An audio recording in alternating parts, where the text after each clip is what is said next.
बिस्मिल्लाहिर्रहमानिर्रहीम। फरमान मुस्तफ़ा सल्लल्लाहु तआला अलैहि वसल्लम, जो मुझ पर एक बार दुरूद पाक पढ़ेगा अल्लाह पाक उस पर 10 रहमतें भेजते हैं। सल्लु अला हबीब सल्लल्लाहु अलैहि मुहम्मद। आजिज़ी के नाज़ीम सुन्नत मार्क राशिद अतारी न्यू रूहानी लाज लेकर पेश खिदमत है।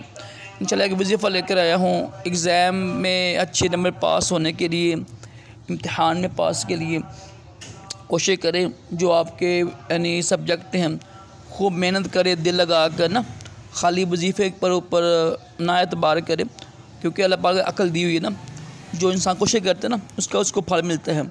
ये नहीं है कि आप घर बैठे रहें और कुछ पढ़े ना और वजीफ़ा कर लें, ऐसा नहीं होता है। अल्लाह ताला ने अकल दी हुई है, अकल इस्तेमाल करें, खूब दिल लगा कर पढ़ें और साथ ये अमल कीजिएगा।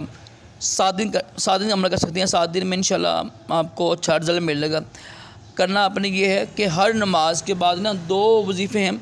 हर नमाज के बाद 16 मरतबा सूरह इखलास पढ़नी है आपने, कुल हु अल्लाहु शरीफ यानी हर नमाज के बाद 16 मरतबा सूरह इखलास पढ़नी है आपने। एक ये अमल है। एक अमल ये है कि हर नमाज के बाद 7 मरतबा या अलीम या हफीज़ या कविय्यू और 7 मरतबा रब्बी ज़िदनी इल्मा। 2 वजीफ़े हैं, ठीक है। एक वजीफ़ा ये है कि हर नमाज के बाद 16 मरतबा सूरह इखलास पढ़नी है। एक आपकी मर्ज़ी है, ये कर सकते हैं आप 7 दिन।